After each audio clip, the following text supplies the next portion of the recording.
Kuu Harajuku. Come on now. Hey guys, welcome to Toy Chat. This is Max. Autumn. And Sang. And today we are reviewing two dolls from a brand new series from Mattel. These are Kuu Kuu Harajuku dolls. If you're not familiar with what that is, it's an animated series on Nickelodeon, co-created and inspired by pop star Gwen Stefani. You know, the one on the left may remind you of her a little bit. I'll leave some more info about the series in general in the description if you want to check out more about it. But yeah, this is a new line of dolls from Mattel, and you know how hard they try when lines are new. Oh, yes. So the two characters that we are reviewing today are G and Love. There are 5 dolls in total in this series right now anyway. G, the leader, is, you know, inspired by Gwen Stefani, and then Love, Angel, Music, and Baby. If you are, you know, a Gwen Stefani / No Doubt fan, you might recall that that was the title of her debut solo album. So it's so interesting that that theme has carried, you know, throughout so many years. So yeah, we're gonna get started with the packaging. The packaging in these dolls is really cute. It's just, you know, a flat cardboard backing in a plastic shell, and there's, you know, artwork from the show of the characters on the bottom right. Each character has a set of chibi kawaii artwork on their box. And, you know, kind of similarly to Shibajuku Girls, these dolls are very, very inspired by Harajuku culture and fashion, you know, anything and everything cutesy Japanese. So that's really the recurring theme you're gonna see with these. I like that's like kind of heart-shaped. It is, yeah, it's shaped a little bit like a big heart. Yeah, it's pretty cute. I think for like Japanese culture, it's a very like common thing with large heads, or like it's kind of like chibi look. But they also remind me of like pull-up. Oh, pull-up? Pull-up, yeah. A little bit, yeah. Big heads, really small bodies. And then bobbleheads.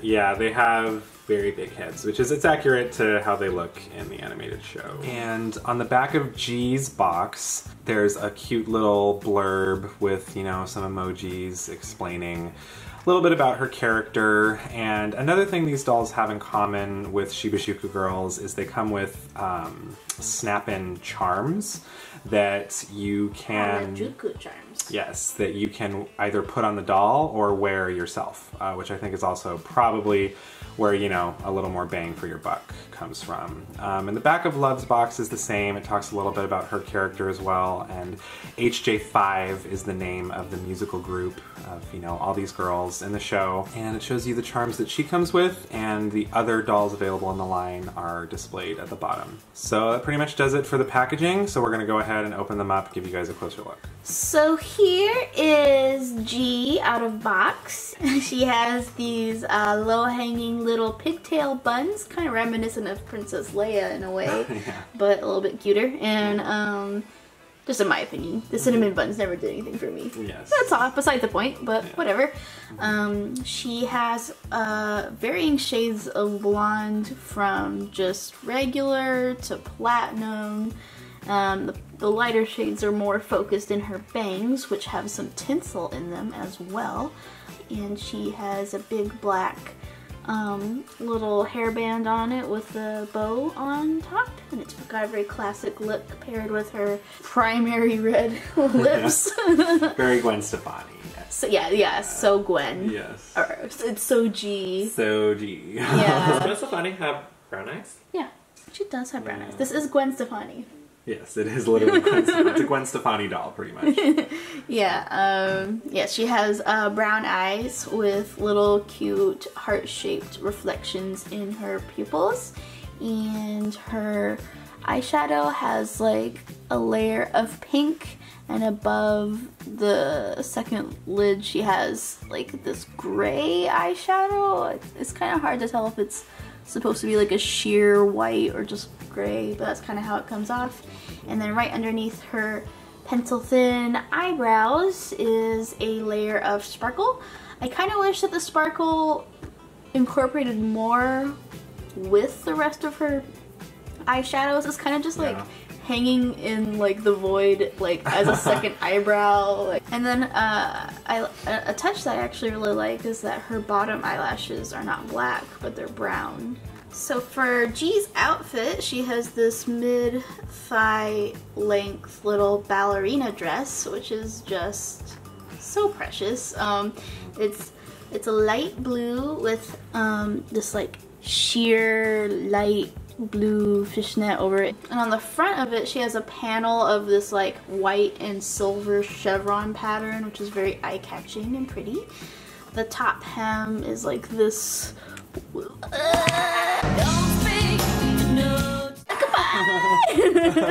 These dolls do stand on their own. They actually do. They stand on their own pretty well, despite what you're seeing right now. I just shouldn't have pushed her. I'm sorry. Yeah, no, they have really flat, like, good-sized feet, so they actually stand on their own pretty well. No stands needed. Yeah, she has a white hem on the top and a matching black bow to her headband. She also has another bow on the bottom hem of the skirt, which has also like a black outline and some white and some like stuff underneath. We're just, you know, always a big fan of the layers, so that's fun. On top of her dress, she has this gray and white blazer, which is adorable. It's gray in the body and then white on the cuffs and collar. Going down, she has white tights on, and with that, some black and white striped leg warmer type things. They cut off. So they're like. So they are only leg warmers. Yeah. Yes. And then her shoes are really pretty. They're like this pearl color high top Converse things with black laces. The pearly shine is really nice. It like kind of breaks up from all the monotony of just white. On the sides of the shoes, there's little kissy marks and more peg holes for the Harajuku charms. I love how Alice in Wonderland she is. She's so Alice in Wonderland. She did like she made a music video to Alice in Wonderland. Yeah, it's true. Her What You Waiting For video was Alice in Wonderland. I feel like this aesthetic is very, very like when Gwen Stefani first went solo. Yeah. That should be our. What you waiting for? So this is Love out of box, who is also fresh. She has, count them, 1, 2, 3, 4 buns on the top of her head. It's a very chic look, I'm guessing, where she comes from.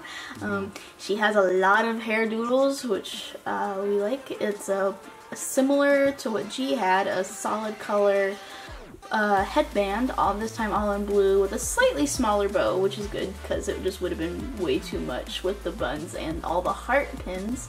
She has pink highlights in her bangs, which frame her face. She has blue eyes. She has a slightly more magenta shade of lipstick, but still very basic. A lot less makeup than G had. She only has like a slight smattering of baby pink eyeshadow above her eyes. She's got this primarily gray and red schoolgirl outfit going on. Unlike G, all of Love's pieces aren't physically sewn together. The tie and the collar to her sweater is printed on, and the bottom of her, like, she doesn't actually have a white shirt on. The white collar is a separate piece of fabric, as is the bottom hem of the white shirt, but they're just attached to the sweater, so it's whatever. It would have been pretty bulky if not that way, but I kind of wish they could have afforded to do like a real tie. It feels like for whatever reason they they put more effort and detail into G than into the other girls. G almost feels like the more deluxe doll. Which is funny because they all cost the same, but yep. She has a pretty standard checkered gray and red skirt. The words eluded me. It looks like a standard checker, but it has an interesting extra little crosses in the pattern. The trim of the skirt is really cute. She has like this little black ruffle, and underneath that is a shiny red ruffle. I love the bottom of her skirt, it's so cute. She's wearing knee guards knee protector. I feel like knee pads. multiple of these girls, because they have such big feet and just the way their shoes look, I feel like they should be in like skates. It almost looks like she looks like a skater. Yeah. Well, starting from underneath, Love's little red knee pads are these white and pink striped socks with these huge, same pearl color that G had, these huge boots, lace-up boots with a red panel on the front. She doesn't have a kissy mark. She has a little heart on her boot and more charm placement areas. That's what the back of the knees look like. Yeah, the little knee pads are their own little separate pieces here. I really like the hearts on the sides of her boots. I just wish they were red or pink. Yeah, it'd be cool if they were colored in, but I really like this pearl color. So as we were talking earlier, these dolls come with little Harajuku charms, and Love comes with 4 of them, and you can place them in various spots. I'm gonna put... Yeah, so there's a couple different tiny holes throughout the doll's accessories where you can... Oh my gosh. The snap-in accessories wherever you like. You can So you customize it. can see I put the little creature up there on her headpiece, and then down here she has a couple on her shoes now. There's like a little neutron nucleus thing there, and on this side I really like this charm. It's like a little mushroom with a little smiley face. And then so all the Kuu Kuu Harajuku girls also come with an accessory that you can wear. I'm wearing the little red plastic bracelet that Love came with. It's adjustable, kind of. You know, you just kind of stretch it to make it fit. It's solid red, but it has a slight shimmer complex in it, so it's pretty cute. The edges are a little jagged though, like on the inside. On the outside it's very smooth, and on the inside it's like a little scratchy against your wrist, but each of the hearts have their own little charm placement thing, so after I get enough charms I can just sort of... Oh. I don't even know what it is, but it's cute, and if I had a lot of them I think it'd be even cuter. Yes. I just hope that in future iterations of this kind of accessory they'll make them a little less uncomfortable. So G's little accessories are also silver, but they also come in blue, so let's do blue at the top. Oh, this one's her. Oh, this is her on her own head section. Oh, once again, it's just her headband and the shoes, which I mean, it's cute, so whatever.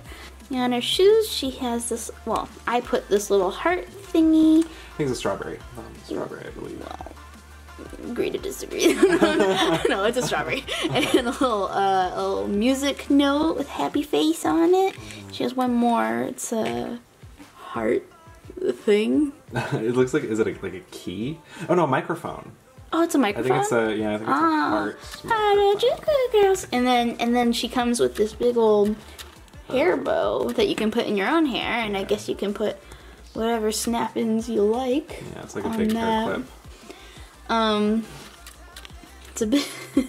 I feel like this will just rip your hair out. I don't know if this would be comfortable to wear. But if you had enough Harajuku charms, I think it would be pretty cute and sparkly. Yeah. It's kind of unfortunate. I mean, I guess that's the appeal. Like, you're supposed to collect more, but it's kind of unfortunate that they give you so many holes to work with, but not that many charms. Yeah, and I wish there were enough holes on the doll accessories where if you wanted, you could put them all on the doll.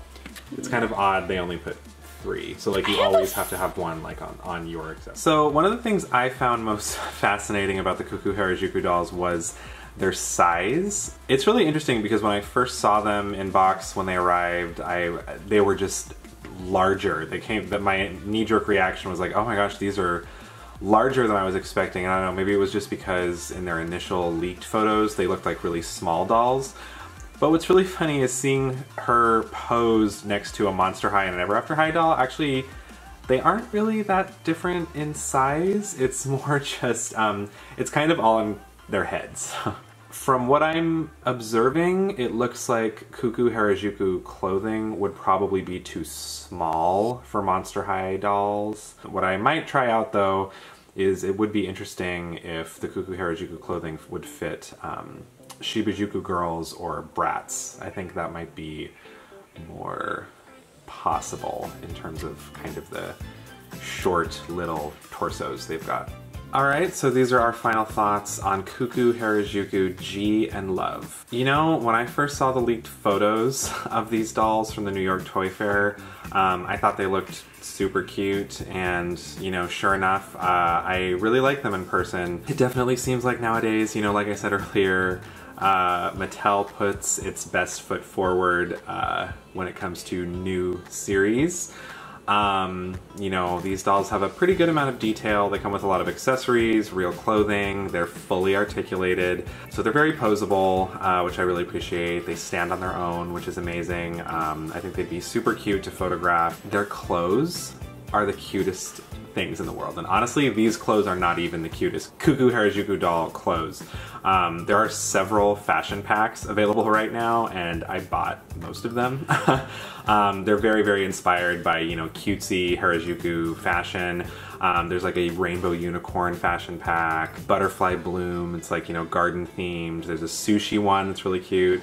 If you want to see more of those, check out my Instagram at Hexcellence, because I ordered most of them, so I'll probably be trying them on my dolls. I super appreciate that it's their first line and they're already doing fashion packs. Like... Yeah. I think these dolls are adorable. Their standard price is $19.99, which I do think is worth it for most of the characters. One or two I think are just a little overly similar to each other, and as we said, yeah, G is clearly the star of this show. My only thing is, it feels just kind of wonky and interesting that it feels like Mattel is kind of poising this series as, I don't know, almost like a big new franchise for Mattel. And to be honest, I don't know if I personally foresee that working out in the long run. I just don't know if I think this kind of theme has the accessibility or the widespread appeal of, you know, like Monster High or Ever After High. It just feels a lot more of a, you know, a niche audience that it's targeting in terms of, you know, or something that, you know, Sang and I were talking about. A theme that might have been bigger, you know, years ago, like in the early 2000s. I think they're very cute. I think, you know, most adult collectors would enjoy them. I think kids would enjoy them. I just kind of question if this series would realistically survive for like years and years and years. But. Me, on the flip side, I feel like they are geared toward a younger crowd than, like, say, Monster High was. I think the demographics for dolls has changed. In my opinion, the market is so saturated with like smartphones and social media, so I think Mattel is trying to tackle the younger crowd. And, you know, these dolls are very like chibi, big heads. You think it works for that demographic. But I mean, like me, myself, you know, I do like the Monster High, Ever After High, kind of more mature look. But yeah, I mean, some of these dolls are really cute, and definitely, like Max said, I appreciate that. Fully jointed, you know, articulated. This theme, the Harajuku theme, has been kind of done several times already. It's interesting that now Mattel and Gwen Stefani is kind of doing the same thing. Maybe they work, maybe they won't, but it's definitely not a wider market than, like, say, Monster High. Alright, thank you for joining us for our review of these new Kuu Kuu Harajuku dolls, G and Love. Let us know if you're, you know, a fan of the show or Gwen Stefani, if you guys have picked these up, or if you're interested in picking them up. And be sure to let us know what you'd like to see us review next, and we'll see you next time. Bye! Bye! Bye!